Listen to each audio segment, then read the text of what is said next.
Good afternoon, everybody. Welcome to the webinar entitled Is Your New Colleague a Cobot? This is an initiative from 3 research organizations, being Sirris, imec, and Flanders make, and is realized with the support of VLAIO's project and Flanders Industry 4.0. Basically, 4 projects are contributing to the results we are showing today. It are the Field Lab Collaborative Workcell 4.0, the Field Lab Operator Support, and the Interreg projects Cotemaco and Focus. These projects are here at your service. If you have any questions regarding cobots, the introduction of digital work instructions, or flexible automation, feel free to contact us. These projects are happy to help you in finding answers to your questions, to provide you technological advice, or to perform feasibility studies. So in case of any questions, don't hesitate to contact us after this webinar. You will also receive the presentations which we provide today. You will get them sent to you after you've filled in a small inquiry regarding your perception of this webinar. The webinar includes several contributions. First, bart.vandoninck from Flanders Make will give an introduction and tell you something about how flexible work cells can be realized, include the cobot and digital work instructions. Erika Lutin from imec will tell you how wearable technology can be used to measure stress in a real work environment. Subsequently, Filiep Vincent from Sirris will enlighten you about how humans and robots can safely cooperate, while Benjamin Parent from Stäubli will give a first industrial testimony. He will introduce HELMO, their new collaborative mobile robot platform. So, next, Matthias de Mulder from Hoecke Automation will introduce to you the smart Klaus, a digital work instruction assistant. Subsequently, John van Parys from Ansomat will give another testimony about how humans, cobots, and process control can symbiotically work together in an industrial environment. Last, Matthias Marescaux from VLAIO will tell which opportunities there are at VLAIO to support you in your innovation projects to introduce digital work instructions or cobots. So first, now bart.vandoninck will introduce flexible work cells. Enjoy this webinar.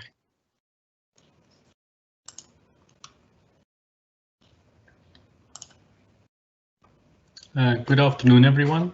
My name is Bart.vandoninck. I'm working as a research engineer for Flanders Make within the cluster of flexible assembly. And I'm working on operator support systems ranging from digital work instructions, remote assistance, collaborative robots. Today I will tell you more about the design of collaborative work cells.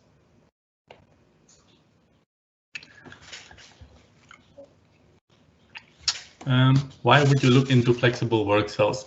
We can identify a couple of major trends which force manufacturing companies to look into automating their production processes. The first one is a decrease of workforce population. This means that it will be either more difficult to fill in vacancies in the future, or people will have to work longer, for instance, till the age of 70, or maybe a combination of both. Either way, we need to find solutions to make sure people can be used more efficiently in the future and be supported in their tasks. On the other hand, we see that mass customization is a very good way to stay competitive in the international market.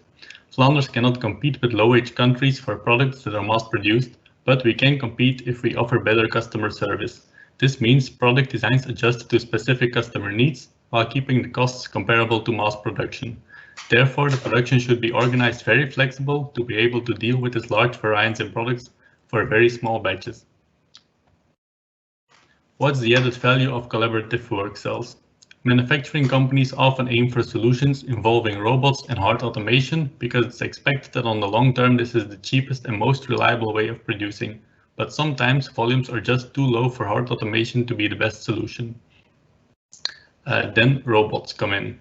Some tasks are easy to automate, like picking and placing large objects. These are quick wins to automate by, for instance, a robot. But when components become smaller, or when components don't always have accurate dimensions, or when components become flexible, a lot of effort is required to automate these steps. Humans, on the other hand, excel in these tasks. A person can use his 10 fingers to feel how a component behaves. He can use his eyes to pick the right components from a tray, and he can reason how to deal with variance in the components.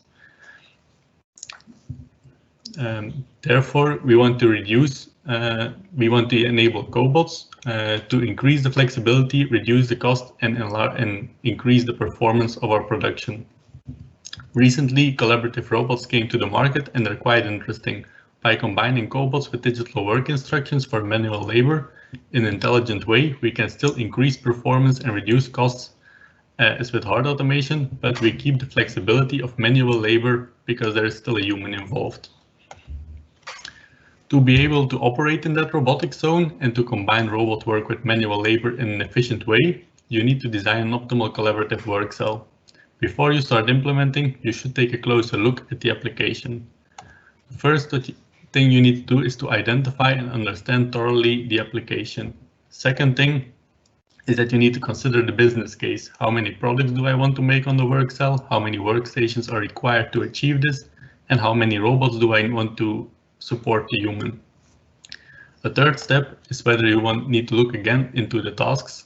You need to assign tasks to a robot, to a human, or decide whether a task can be done by both. Based on that input, we can define an optimal task schedule that takes into account the capabilities of the human and the robot, but also ergonomics or stress can play a role in the decision-making process. Finally, only after you did these thinking about your application, you can start with the implementation of digital work instructions and robot programs. I will zoom in on these 5 steps. So the first one is to identify and thoroughly understand the assembly process. As in all design problems, you should start with defining good requirements. We look, for instance, into the assembly of a light switch. We consider the assembly sequence, the parts supply, the desired cycle time, but we also decided upon the required flexibility, the product variations, and the working conditions of the operator. A second phase is we need to define how many robots, operators, and workstations are required to achieve a successful business case. Do we need 1 or 2 robots to support the operator? But also the environment needs to be designed. Digital work instructions are added because there is a human operator involved who needs the right instructions. Containers and trays are placed on the workstation for the operator and for the robot. And you work with 2 assembly locations to make sure we have the flexibility and that the robots and the humans are not waiting for each other, so we can optimize the task schedule. In the third step, we go again deeper into the assembly sequence. We investigate each task and decide whether it should be or could be done by the human, the robot, or both. For instance, putting a base plate can be done by the human and the robot, but positioning springs is more difficult for the human, since these are very small and they need accurate positioning. On the other hand, putting a PCB is not possible by the robot at this moment, because these components typically arrive in bubble wrap, which is difficult to automatically unwrap. Tasks are typically shifted to a robot when heavy lifting is involved, or when they're highly repetitive, or when a certain accuracy is required, for instance in gluing. On the other hand, tasks are assigned to a human when flexible parts are involved. There is a high variance in components, like for instance color, or when a lot of visual checks are required because production or supply is not stable. It is recommended to build in some redundancy to achieve the desired flexibility. As a minimum, each task should be able to be performed by at least 1 resource, but the more resources can do the same task, the more you can shift in tasks. So a bit of over-dimensioning is nice for the application.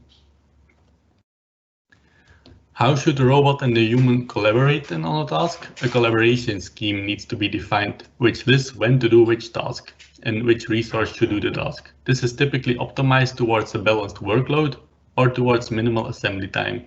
Capabilities as listed on the previous slide are taken as constraints. Time information can be used as an input. Additionally, we could also define other constraints or objectives, such as stress and ergonomics, since And since humans are involved in these collaborative work cells, these optimal task allocations might change during the day. As operators get bored during certain tasks, or they get more experienced in a certain task, these time information that we use as an input, it might change.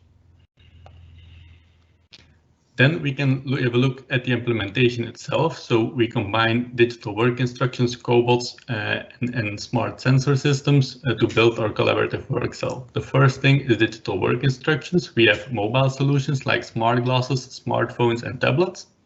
Smart glasses are very useful to get instructions when you need both your hands to perform a task.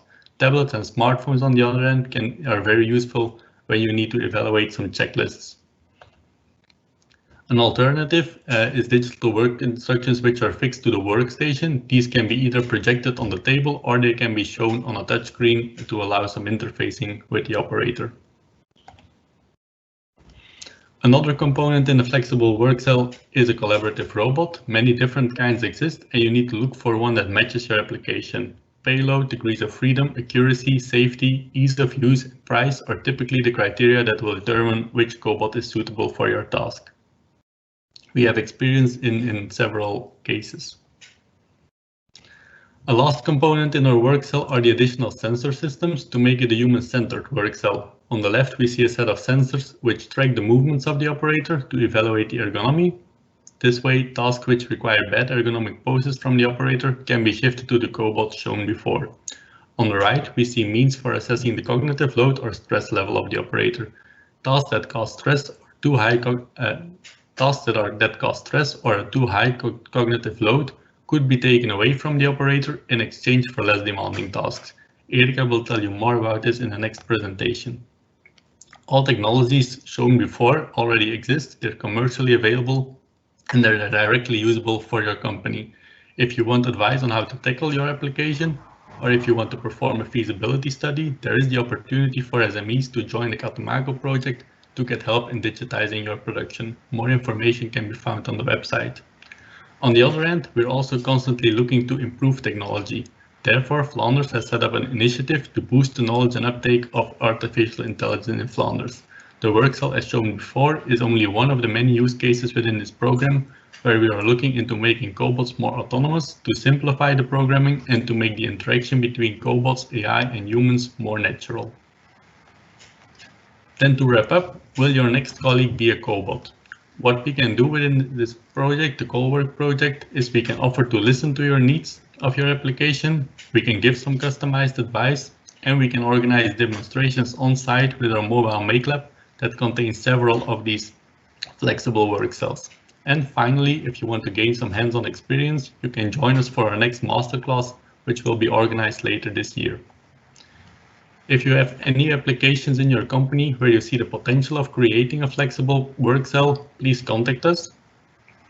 So then I would now like to give the floor to Erika Lutin from imec, who will tell us more about the wearable technology for stress assessment. Thank you.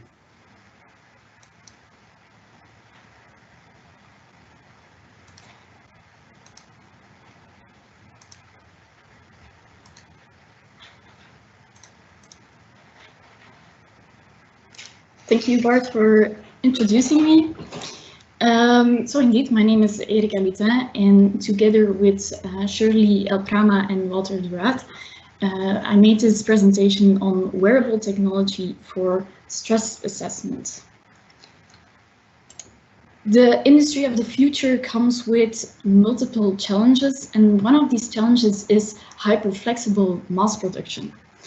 And cobots can help in introducing this hyper-flexibility within your production pipelines, but cobots themselves also come with some challenges. One of them is retraining and training of your operators. And these operators might feel insecure about working with this brand new technology, or they might feel fear having to work at a faster rate, having to work at a higher speed with these cobots. And these insecurities and fears are something what we refer to as technostress. And technostress may not be beneficial for the willingness of the operators to wanting to start to work with these cobots and keep on working with these cobots. And this last concept is something what we call user acceptance. And this presentation will be specifically about technostress and user acceptance. If we look at operator performance in function of pressure and stress, we see that pressure can actually be too low because the operator will be bored and then performance will be low as well. If we increase the pressure a little bit, the operator will come into some kind of comfort zone where performance is also increasing.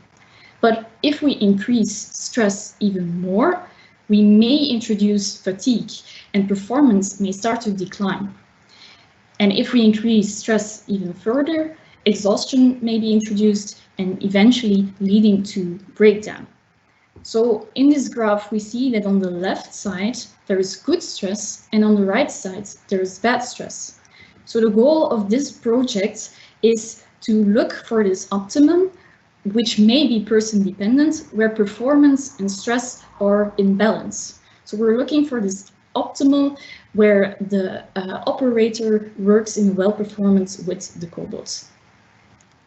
At imec, we developed a wristband called the chill band that is able to measure stress. It measures heart rate via an optical sensor, PPG is the signal, and it also measures skin conductance and skin temperature. Skin conductance reflects the amount of sweat, which is logically related to how much you're stressing, and skin temperature reflects this as well. Because when you sweat, you actually cool down your skin at the surface, and this drop in temperature is thus a reflection of how much you're stressing. These signals, together with movement, are also available in commercial devices, but we preferred to use our own device, so we have direct access to the raw data, which is very important for research purposes, and this is not always or almost never possible with commercial devices. So we have on the one side these physiological measures that give an estimation of stress, but it's also very important to ask a user what he or she is feeling or what he or she is experiences.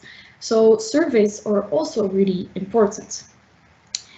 And related to this chill band, we have developed a platform where measurements can be followed in a live manner, because the chill band can connect to a laptop or a smartphone in via Bluetooth.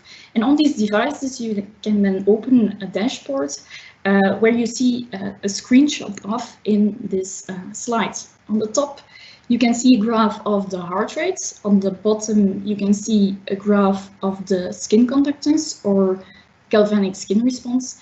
And in the middle, you see an estimate of the stress level, which is going up and down. But it's important to note that stress is a really person-dependent phenomenon, and so it continues to be a subject of research and development.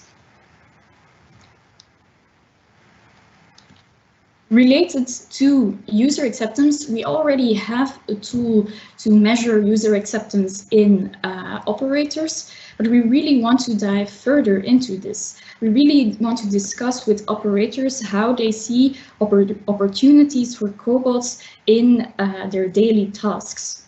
So our plan is to really go to companies and introduce operators to the concept of measuring stress while performing an assembly task with a cobot, and then discuss with them how they see the possibilities for interactions between the cobots and the measured stress levels.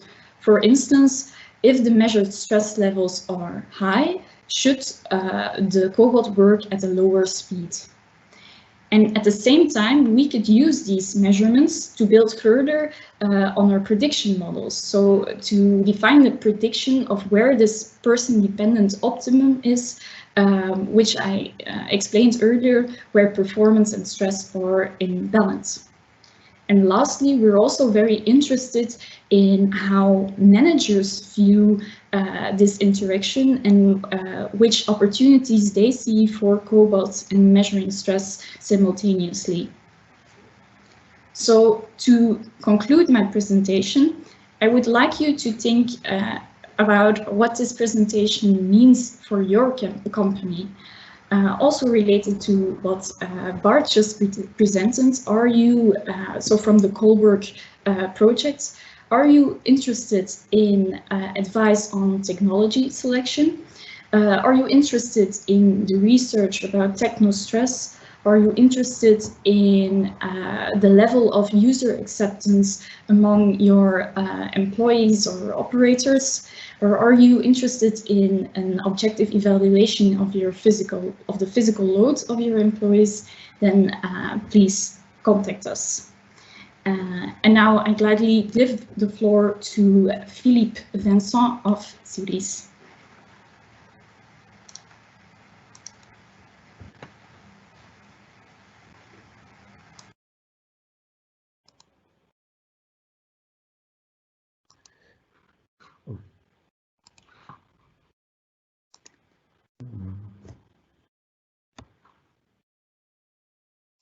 Thank you, Erika, for introducing me.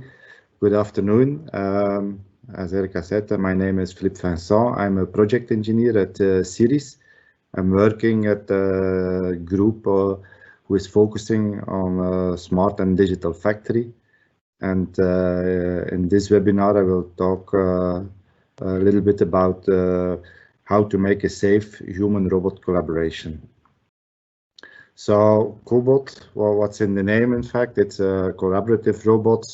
It's a robot designed to work hand in hand with a human in a shared area and to do a work process so that the cobot can support and relieve the human operator. When we think about automation with robots in a factory and production environments, we usually see situations like this. Robots are caged, and they are not, human operators cannot come into the neighborhood. When we think about using collaborative robots or cobots to do in a production environment, we advise situations like this. The cobot is next to the human.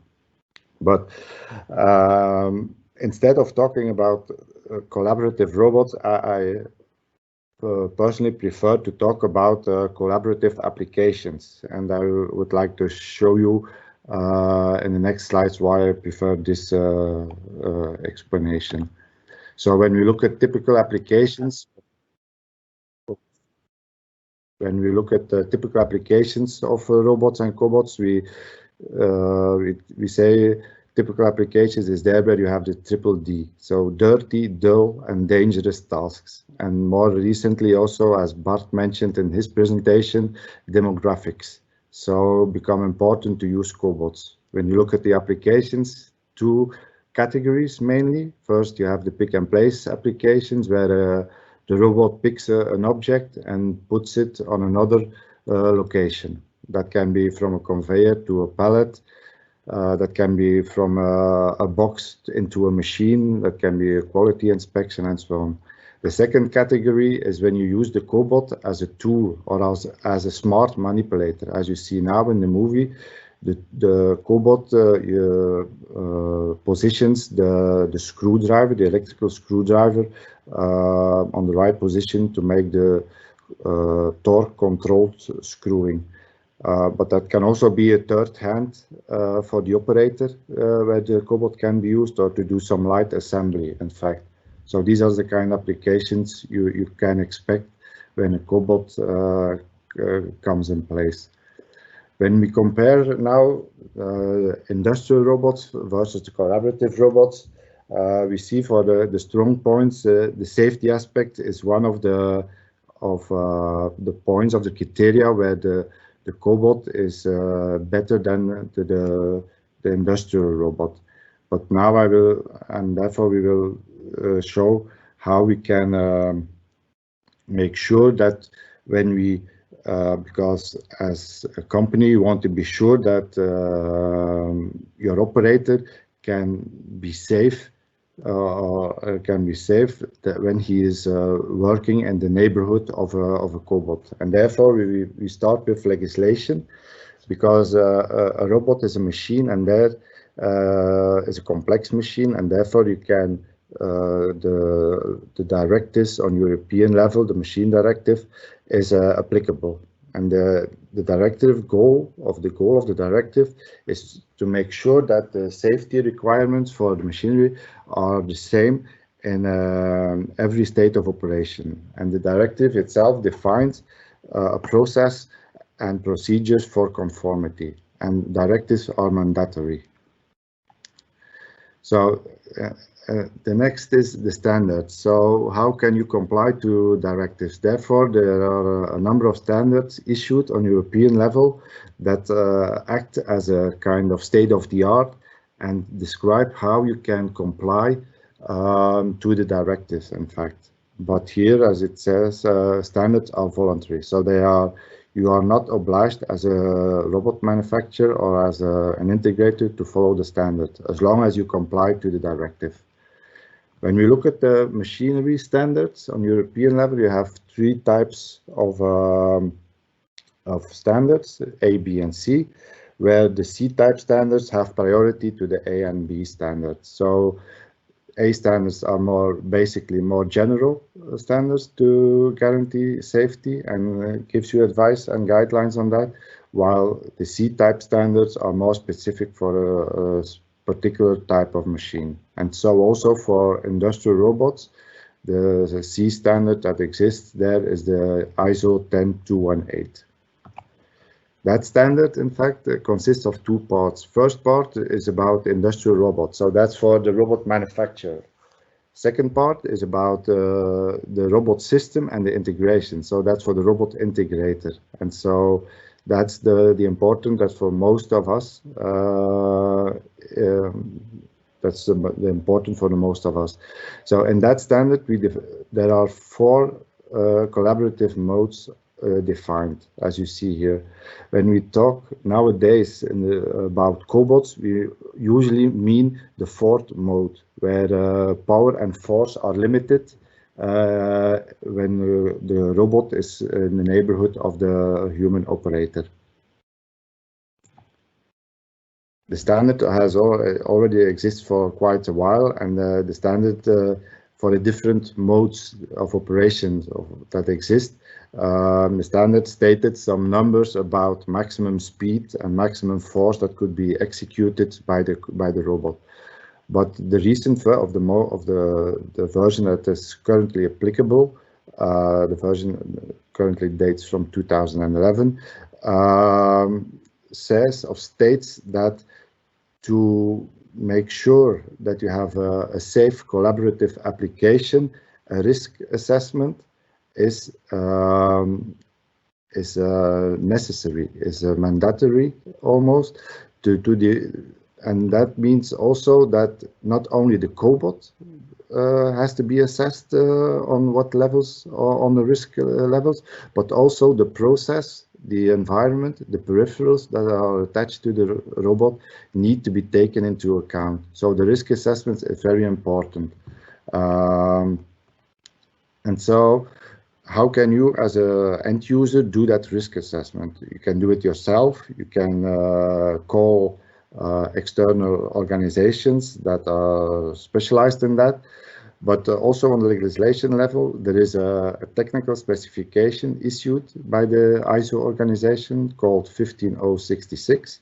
And this offers you a guidance in the process of doing the risk assessment, in fact. And two important terms here are how you define a contact when there might be a collision, a contact between an operator and a robot, in fact. So they speak about a transient contact, meaning very short in time, or a quasi-static contact, compare it as being clamped between a machine and or between an object and a robot, in fact. The technical specification has defined, contains a number of tables, from which you see here one on the slide. And it defines, it shows that they have divided the human body in 29 areas, and for each area you see in the table a number for the maximum allowable pressure for not exceeding a certain pain level.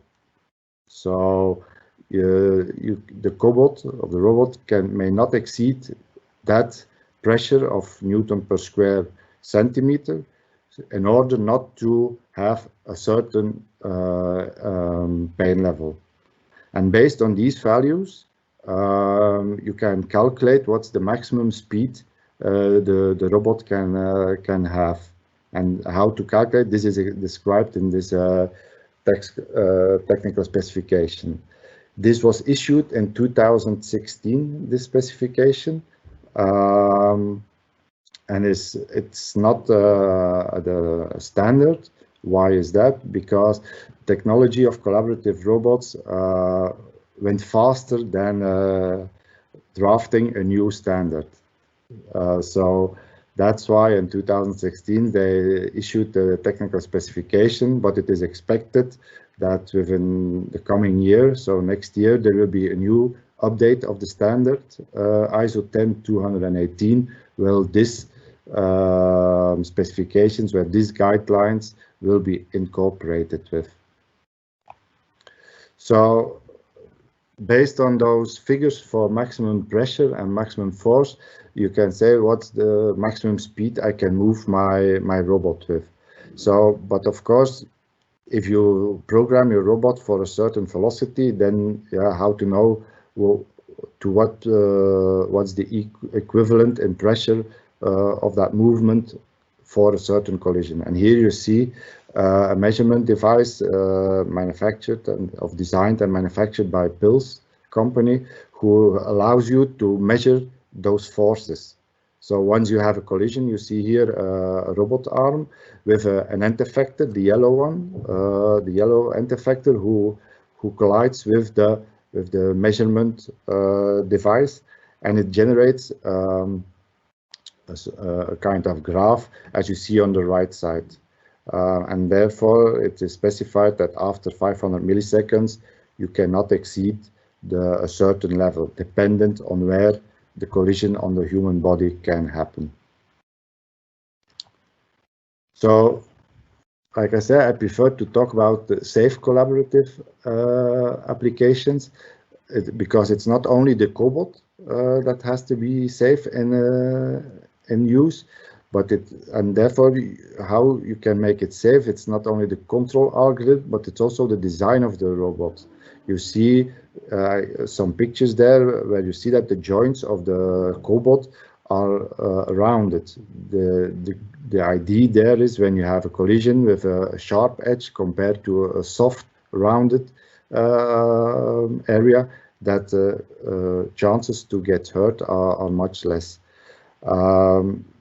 Soft cover for the robot, as you see there, the orange one from MRK, or the Vandoninck, the green one. They have a soft cover. When you touches it, it makes the movement of the cobot stop.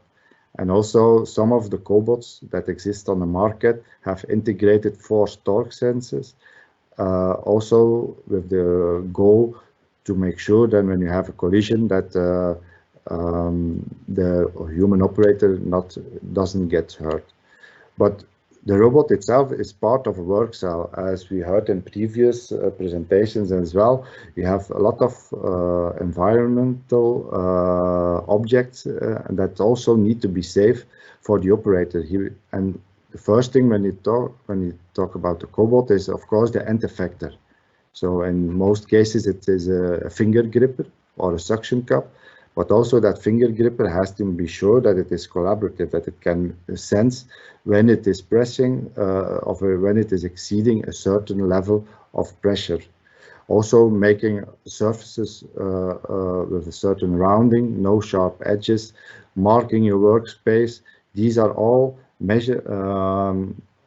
actions that you can do when you are designing a work cell to make sure that the safety is guaranteed as much as possible when using a robot and collaboration and with a human operator.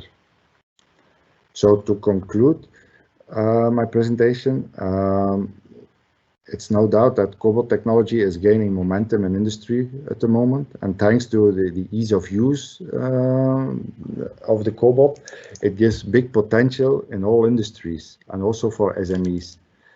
But the most important message I would like to give is that it's not because the cobot is safe that your application is safe. So a complete risk assessment cannot be omitted.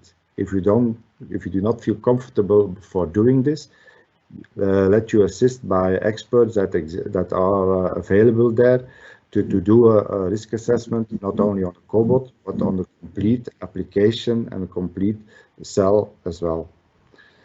I also, as a last conclusion, I put a but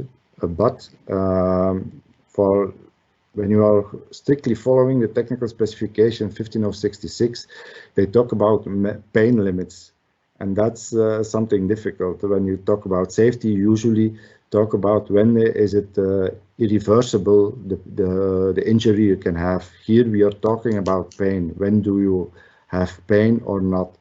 And if you want to comply completely to the technical specifications, then this will lead to very slow cycle times, and that's one of the first things that a lot of people say I cannot get my cycle time and I will use a cobot complying to the technical specifications. Therefore, if you say it's not 100% of the time the operator is in the neighborhood of the cobot, but only 5% of the time for doing a quality check or to do some maintenance or something, you can let it move the cobot at a faster speed.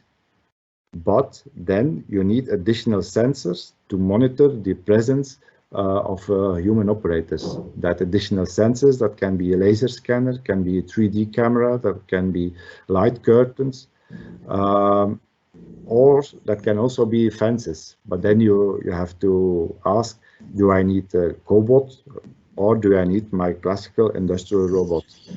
So that's then the exercise that you have to make before deciding how to design your safe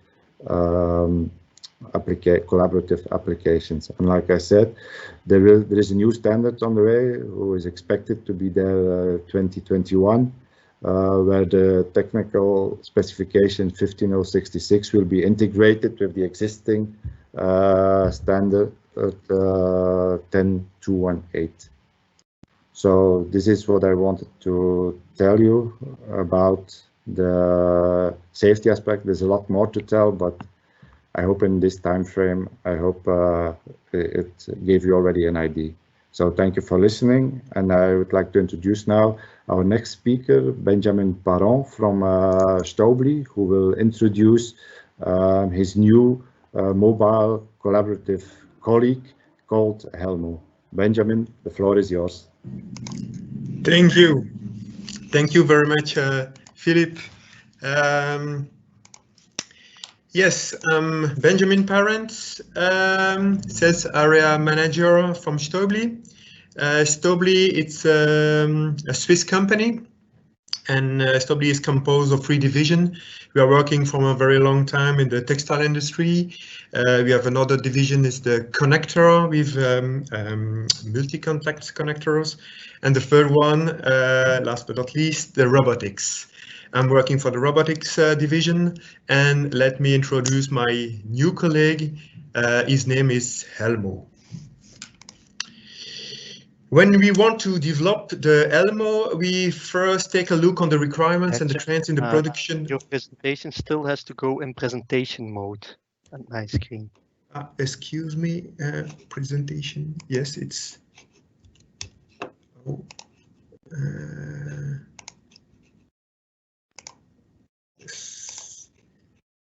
Yes, is no okay. It's good. It's okay, thank you. Okay, sorry, excuse me. This the requirement. This when you want to develop the The HELMO, the requirement and the trends of the production 4.0 was the high flexibility and high productivity. Second is high variety of tasks. The man and robot collaboration was very important. For sure, there is more and more production done to batch size one part only. More and more the effective usage of one system for several workstations, and also minimization of downtimes. And the last one, shortening of supply chain. And with these trends and requirements, we developed the new HELMO. What is HELMO? HELMO consists of, first of all, a Stäubli AGV, autonomous guided vehicle, and also one robot, a safe takes two robot system. The takes two robot generation is the basis for a high flexibility, but also a man-robot collaboration for production. But it's also still a high-performance industrial robot. So we combine a collaborative robot, a cobot, with a high-performance industrial robot. And if you can see, you can put this robot in the work cell like we do for more than 30 years. You can see on the video, the robot is inside the work cell. First of all, I will present that the productivity and collaboration is just a slide. You can slide the cursor to the production to put high collaboration and to go back to high productivity. And so you can use the robot as a cobot of industrial robots. And if we put the robot in a work cell like we do 30 years ago, we have a high productivity but less collaborative. We can add some safety feature to have small windows with light beams and to add some more collaboration. We can take off fencing and to put some more safety scanner on it and to add some more collaboration using safe function like safe zone, safe tool. But we can add no more collaboration also by taking off two sides of the fencing. And so the collaboration is come higher and the operator can come more beside the robot and they can work together, always with the same safety function. But we can also work with the robot with a full collaborative solution. We take off all the fencing, we just put a safe skin on the robot, and the operator can come very, very near the robot. And if he wants, he can stop the robot by just touching the touch skin and stopping the robot. And so we have a full collaborative robot, but we can also use it a completely industrial solution. That's what we use in the HELMO. The HELMO is also designed with the basis is the AGV, autonomous guided vehicle. You have a driverless and free navigated transport system. It's equipped with two driven wheels. We have suspended wheels for heavy workflow, and there is three wheels for the support. This module can have a maximum speed of 0.6 meters in 1 second, and the position accuracy is plus minus 10 millimeters. Also is the navigation system. The navigation system is based on the laser scanner.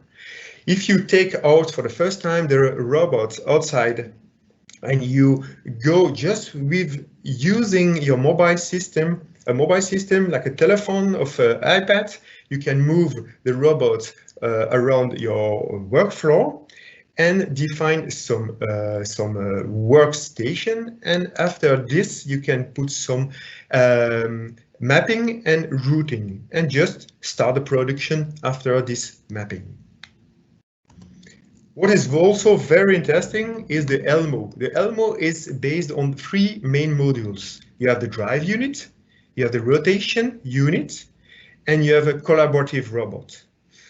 What is very interesting here inside is we have only one system. The system is the CS9 controller, and everything is embedded in one controller. You don't need to have different controllers to communicate between each other. It's only one for all the systems. What is very interesting is also the HELMO is available with 3 different kind of robots. You have the 90, 90L, and 90XL.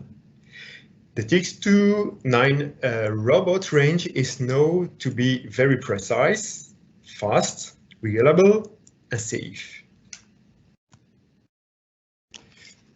What we have also, and what we need, is quickly and easily connected to have power supply, air pressure, I/O, network. Everything is possible with a fixed connection or a flexible and safe connection to connect to the work cell. But we have also tool changer and also tool station on the HELMO. This rotation unit is an external axis with a range of 350 degrees, and we have 4 safe positions.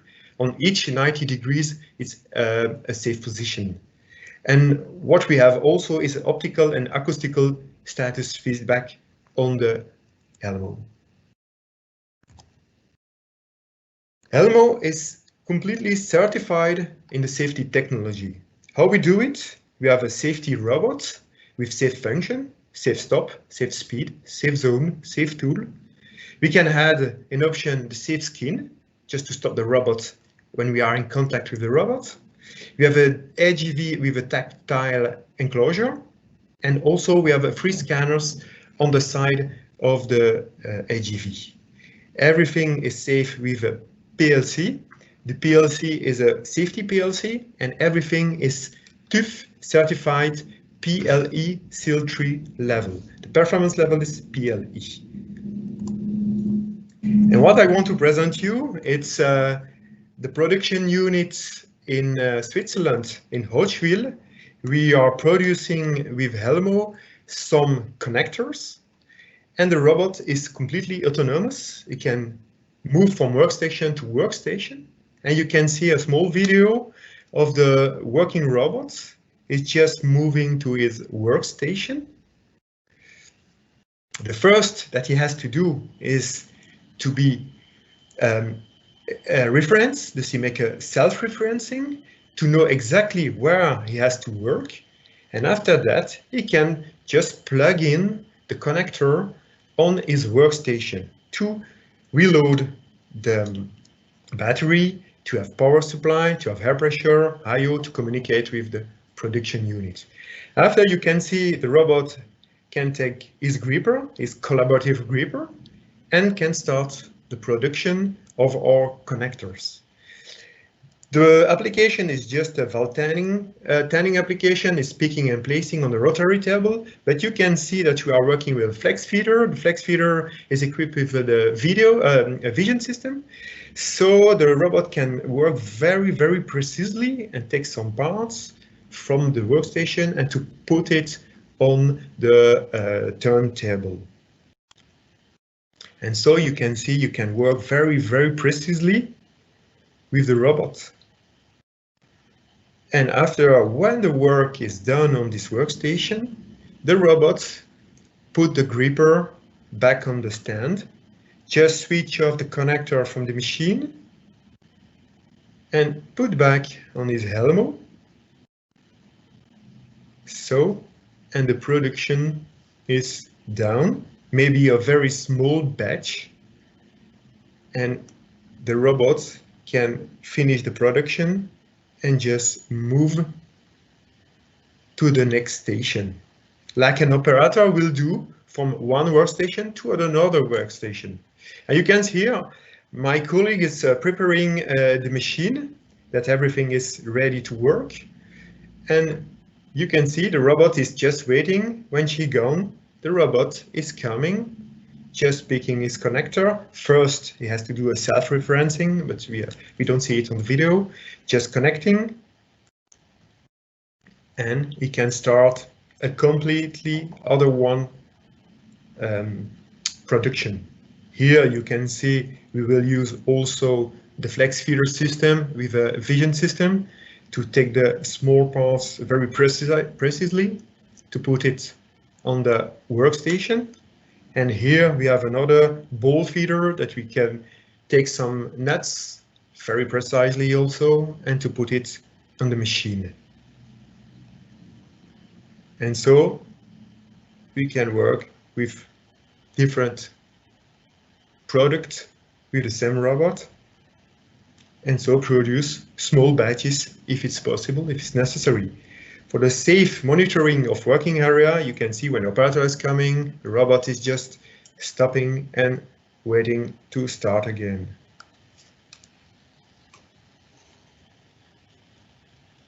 And when the production is down, the robot go back. These people drive change and robot accelerate the piece. Thank you very much. And now I will give the word to Matthias de Mulder van vandoninck Automation. Thank you, Benjamin, for your introduction. So my name is Matthias de Mulder, here for the company Van Hoecke Automation. For those of you that do not know us, we are a member of the Burke Porter Group. If everything is fine, then you should see my screen now. We are a member of the Burke Porter Group. We are a group of machine construction companies. So this goes from balancing machines up until helium leak detection machines. And what we focus on as Van Hoecke Automation are the real engineering, automation, and prototyping projects, or as I like to call it, custom-made machine construction. So basically this means we make machines that do not exist yet, that still need to be designed and engineered as we go, and that are not readily available in the marketplace. Just to give you some examples of our projects, on the left, you'll see a typical robot project. So this is where we combine a robot, a vision system, and a feeding system to solve a handling process. On the right, you'll see a testing machine that we have made where we test for leaks using helium. So I would say that most of our projects do not involve an operator, other than maybe feeding a product to the system or taking a product out. But the process itself is usually fully automated. Now, we've been doing this for 30 years now, and we get a lot of questions of people that are asking us, is my process also ready to be fully automated? And to answer this question, I would say that we can see a common thread throughout all branches of the industry. And that is that as the number of variants decrease, so as we have less variants and the lot sizes of our production increase, then automation basically becomes a no-brainer. However, when I would ask you guys what trend you see in your industry, then probably you would tell me that in your industry, flexibility is increasing, lot sizes are decreasing, and the number of variants you need to produce also is increasing. So we should be critical and ask ourselves the question, should we look at manual production then? Because as you can see in this slide, we tend to be pushed a little bit more to manual assembly, manual production. Now, of course, we know that manual production has a few downsides. For example, just to name a few here, I'm thinking about training. We need to develop skills for our operators, and that takes time, especially when we have a lot of shifts in production, new variants, for example. We always need to retrain. If we have new operators, we need to retrain. Quality issues. So it's a little bit difficult sometimes with a manual production process to really assure a good repeatability. Production planning is another one, something that I think we have all had to deal with the past months. If you are dependent, really dependent on the skills of a few operators and the know-how of a few operators, then what happens when those people report sick or are unable to come to work, then that could be quite an issue. And of course, this is not beneficial for our efficiency and the costs that, of course, we want to limit. So what I would like to do today is to offer you a third alternative, and that's the option of assembly assistance. So to talk about assembly assistance, we can provide you a very concrete, very practical product actually, that is called Smart Klaus. Now what this is basically, this is a workplace for an operator to do a manual task, but above the workplace, there will be a camera that is going to be checking every step that the operator is going to be doing.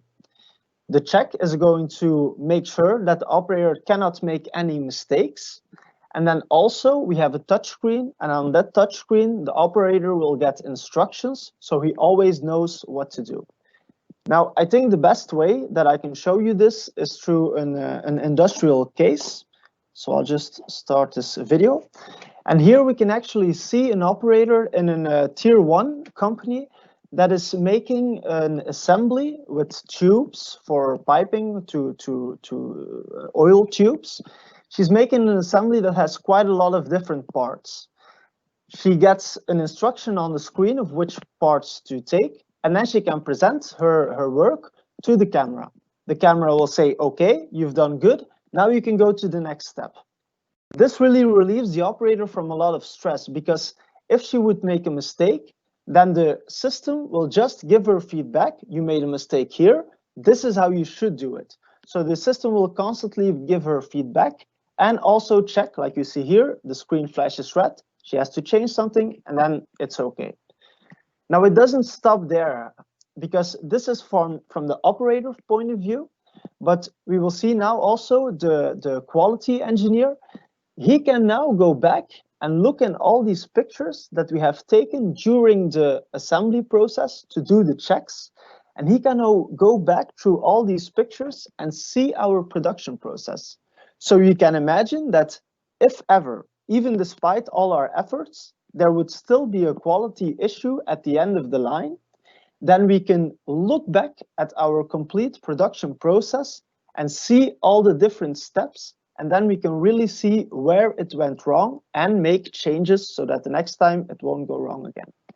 So this is a very big benefit regarding traceability and regarding transparency, because you could even show this to your customer.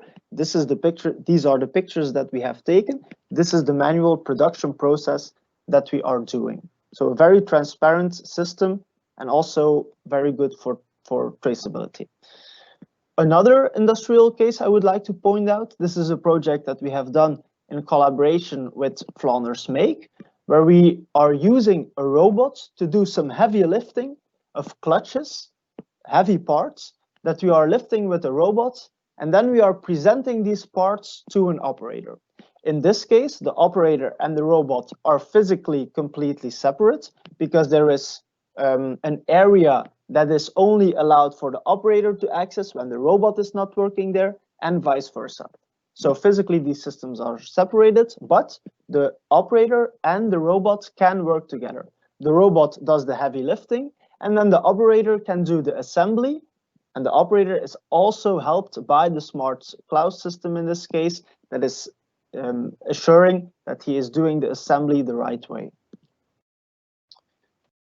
So to look back at the issues that we talked about a little earlier, what do we have now? Now, with a system like Smart Klaus, we are going to be able to improve on our training time, because an operator can just start. There's no need to stress that he would do something wrong, because the system will assure that every step is being checked.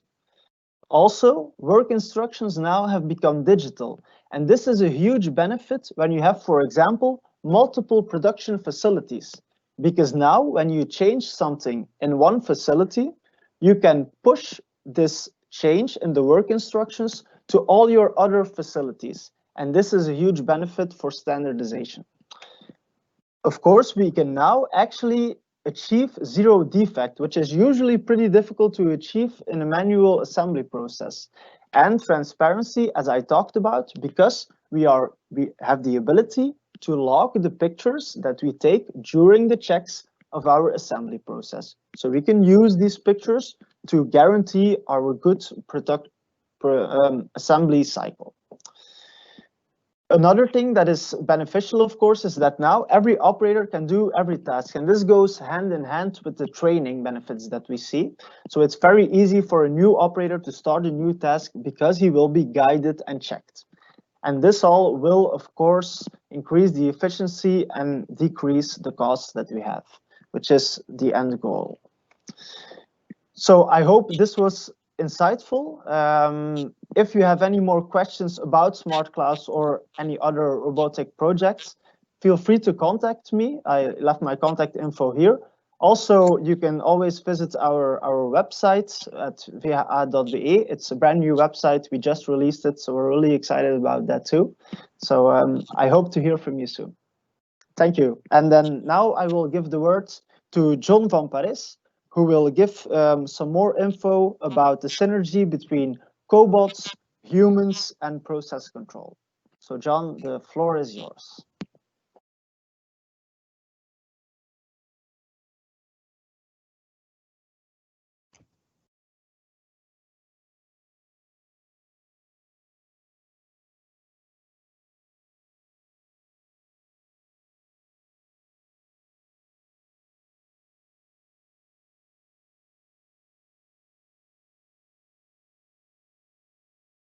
Okay, thank you, Matthias. So my name is John van Parys from Ansomat, and I'd like to continue this webinar presenting you a case where we created a synergy between a cobot, an operator, and a process control software. And we did this project in cooperation between Drive, Flanders Make, and ourselves. So who is Ansomat? We are a company who has specialized in developing Ansomatic, which is a specific process control software.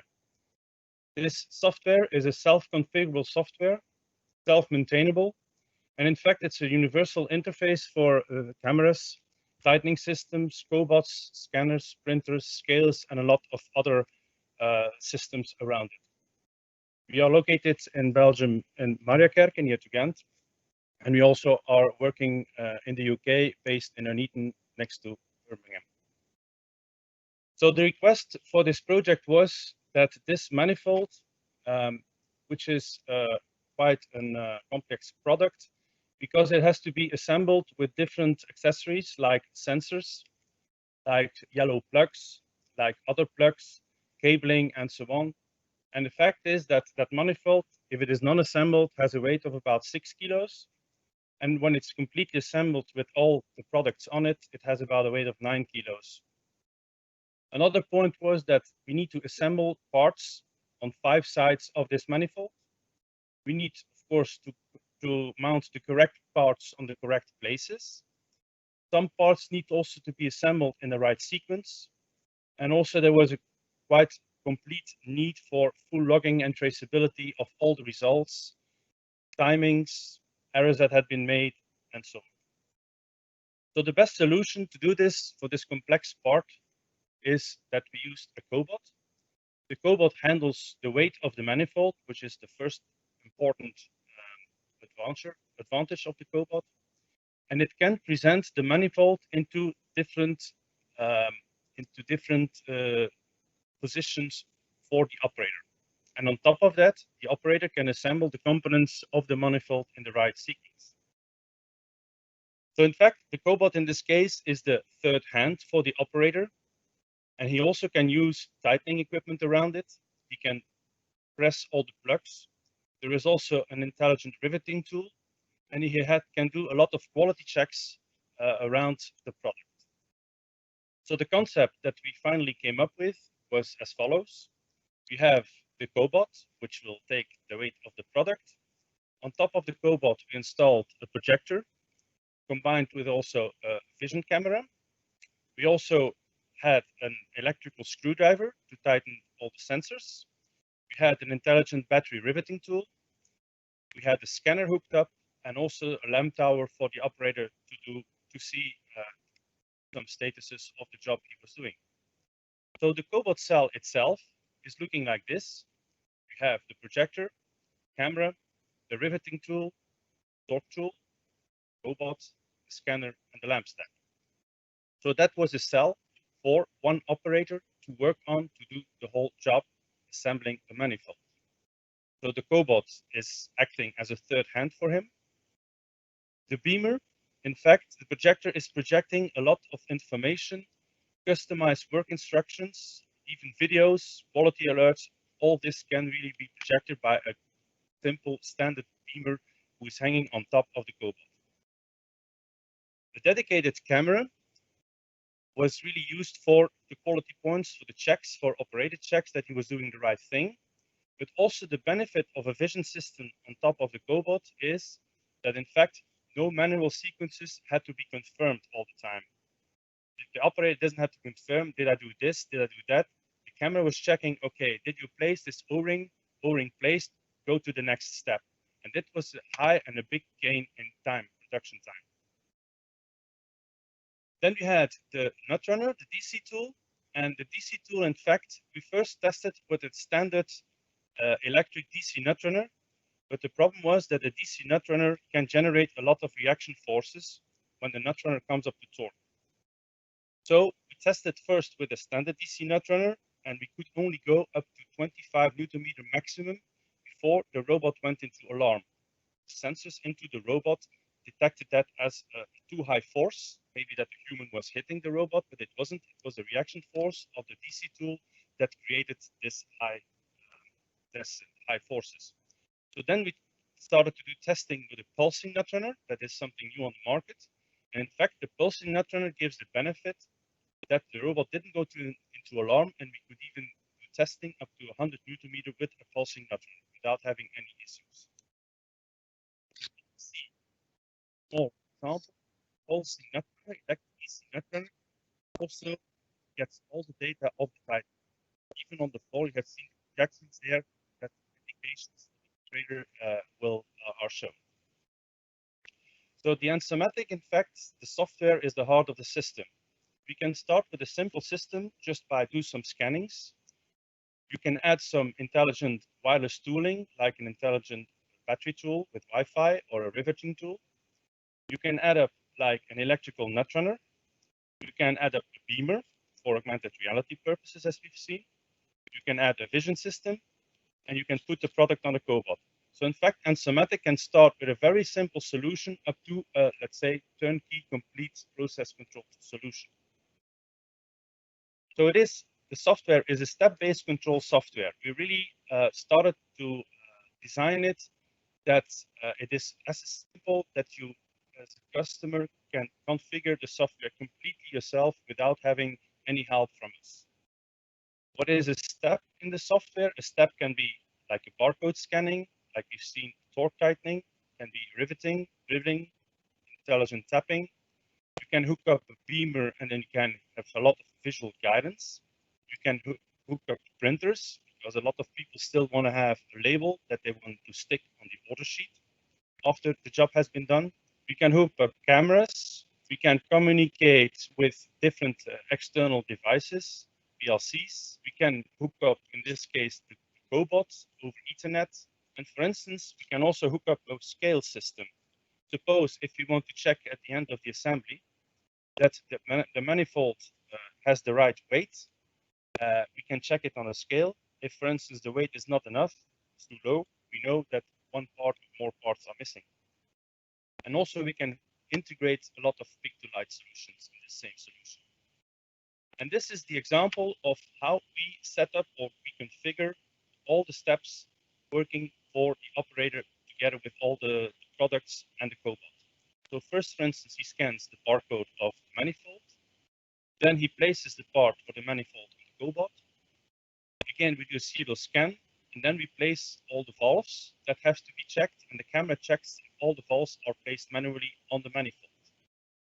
If that is done, then the electrical nut runner is enabled, and you can do, for instance, all the tightenings needed with the electrical pulse nut runner. You can also do the tightenings of the pressure sensors. You can also fasten the plate. So with all these different tightenings, different torques even, you can do with that one nut runner which was suspended beside the cobot. You can also have physical or push buttons on the screen. So then, for instance, if the operator says, I've done my job, he can manually activate the cobot, or automatically the cobot can do the movements after all these kinds of typings have been done. Then the camera checks again, for instance, if he has placed the yellow plugs. And if they have done that, for instance, the riveting tool is enabled and the operator can use that battery-controlled intelligent riveting tool to place the rivets, and so on. So in fact, this table you create, or the engineer creates himself, the whole process that he has in his mind or on the paper, he just has to configure once. And on top of that, we have the possibility of have all the operated guidances through the projections, which is we can show text, we can show images, we can present videos. Even for non-trained or new operators, we can just show or play a video next to the cobot by showing him how it has to do some certain assemblies on the manifold. We can have quality alerts. There is also possibilities of cycle countdowns. And what for some customers was very interesting to have were audio guidance, that the operator was guided through audio what he had to do instead of looking all the time to the screens and to the projections. So what are the benefits for the operator? Benefits for that it's mainly reducing a lot of ergonomic loads from high load weight there for the operator that he had to turn otherwise manually. Instead, the cobot is doing now his job. For new operators, there is no training needed because they come to that station, that cobot cell, and everything is shown and projected what he has to do. It's very easy to use. He sees a lot of digital instructions, so there is no paper anymore that guides him next to the station. And mainly also, there is less mental stress that already was explained in previous presentations. What are the benefits for the engineer? The benefit for the engineer is that it's very easy to configure. We call it a fast food configuration. It's like you're entering a fast food restaurant, and in all fast food restaurants these days, you have big television screens where you have a lot of icons. You just have to configure your meal. Well, it's exactly the same what we mean here by fast food configuration. You just set up the whole process in a very simple way. It's an error-proof system because we integrate a lot of additional around sensors, assembly tools, all these kind of things are very easy integrated. And also very important, we have a lot of analysis possibilities that we can have a lot of plugins, so full traceability for the engineers is guaranteed. And if you have more than one station, you can have a very easy setup by cloud connecting every station together. So for instance, when the first station has been done the assembly and then the part comes into the next station knows that everything was done okay, or maybe there were some errors in the first station because both systems are. So if you want to have more information about this is for coordinates. And I'd like to thank you for your attention. I'd like to give the word to Matthias from VLAIO. We'll talk about the opportunities for funding innovation. Thank you, John. Indeed, I work for Flanders Innovation and Entrepreneurship, and I work there as a business advisor. And I would like to start with the following image of an entrepreneur. As an entrepreneur, you have ideas, you have lots of ideas, you have lots of plans, ambitious plans. And probably sometimes you have the feeling that you're alone at it, but that ain't true. There are lots of colleague entrepreneurs that have the same ideas, and talking to each other might help. Of course, there are also federations that can help you further. And we hope that now or in the near future, you will always also think about the Flanders Innovation and Entrepreneurship to guide you further. And why is that? Because we think we can take care of leverage. We can make sure that your plans be speeded up. And we do that, first of all, by being a sounding board for the entrepreneur. We are contractually bound to confidentiality, so everything you tell us remains between us. We will give you objective feedback, and the rule is quite simple. The more you tell us, the more we can do for you, but also the sooner you tell us things and tell us about your plans, the more we can do for you. A second item we help with is the network. We have a huge network at our disposal, and you can think of it as being very, very broad. If you have questions about legal activities, financial, intellectual property, technology, you name it, we have in our network a partner that can help you further. So there we will always think about what you need, and then we will guide you to the best partner fit.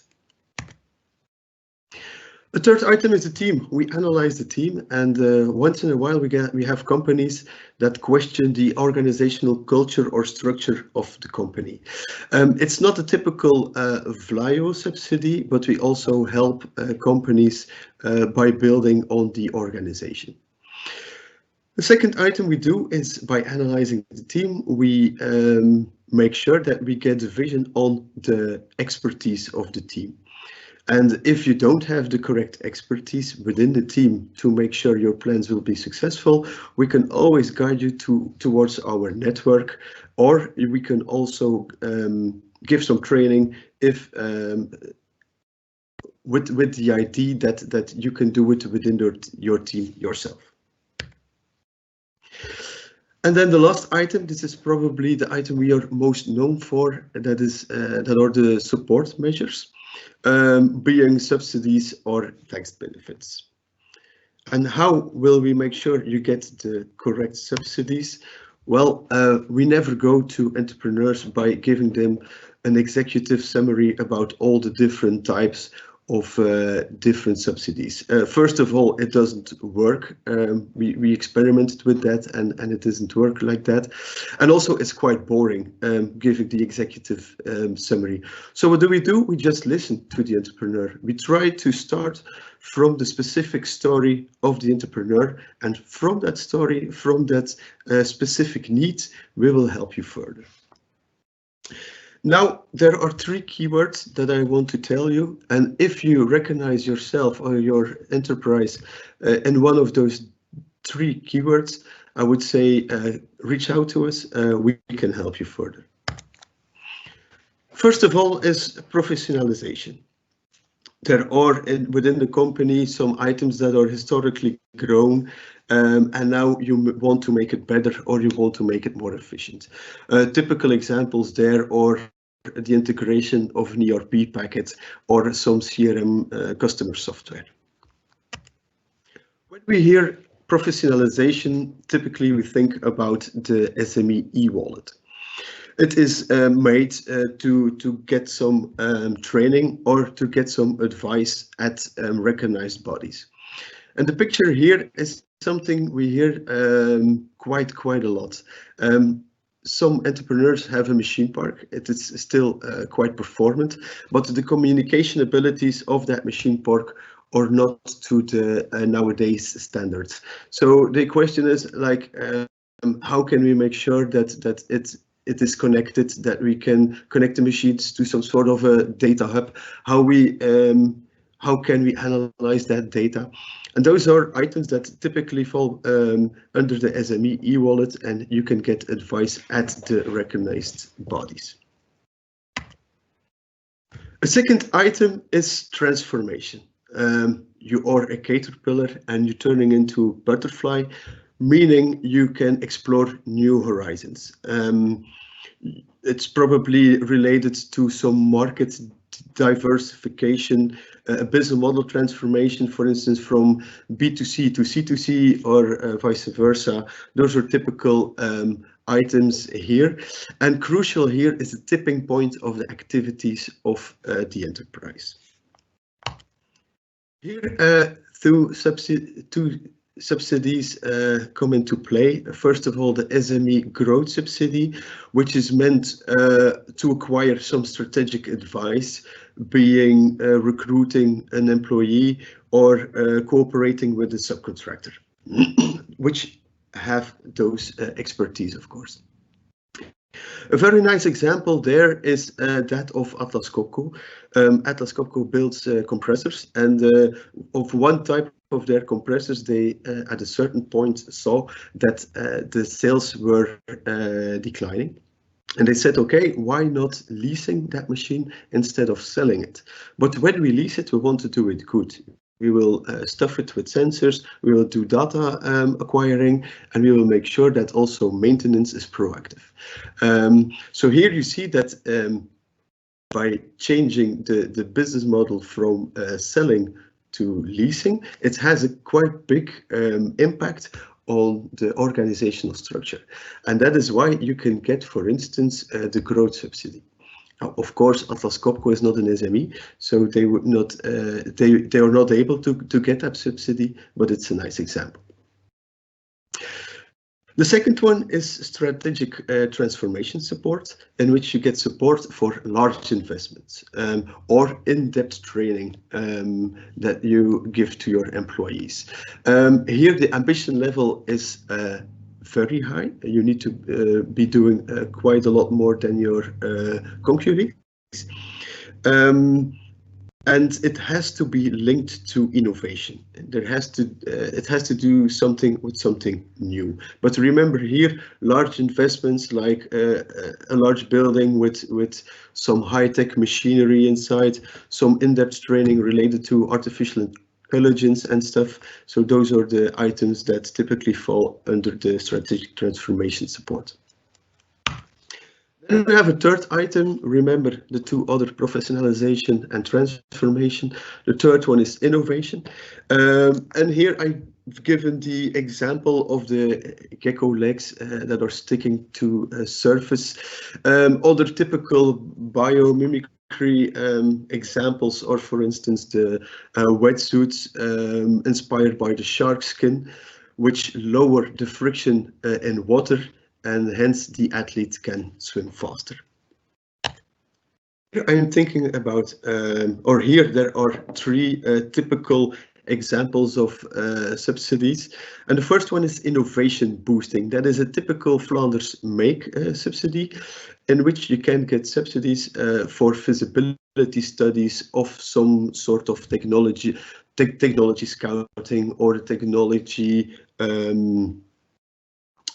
challenge. And then the other two are development projects and research projects, in which the criteria are more or less the same. For instance, it has to be doing something new, it has to be related to a profound business case, and there needs to be an impact on the organization. Now, there is an important difference between development and research projects. For development projects, we look at national scale. For research, we look at international scale. And the reasoning behind the higher subsidies for research projects has to do with the fact that you can get more subsidy if the risk as an entrepreneur you take is higher. And examples here are, for instance, in the automation world. How can we collaborate with cobots? How can we measure stress of our employees working on some assembly? How can we make some processes scalable? So those are typical items that fall under the development projects. And one more thing, our services are free of charge, but we do ask for an engagement of the entrepreneur. You have to look at it like this. We learn the enterprise to fish, but we will not give the fish to him or her. The idea behind it is that we truly believe that entrepreneurs and the employees within the enterprise are capable of writing their own subsidy requests. And from that belief, we will guide you further, of course. So if you recognize yourself within one of those three keywords, being professionalization, transformation, or innovation, please reach out to us and know that we are there for SMEs and we'd like to help you further. Thank you for listening, and I would like to give the floor back to Bart.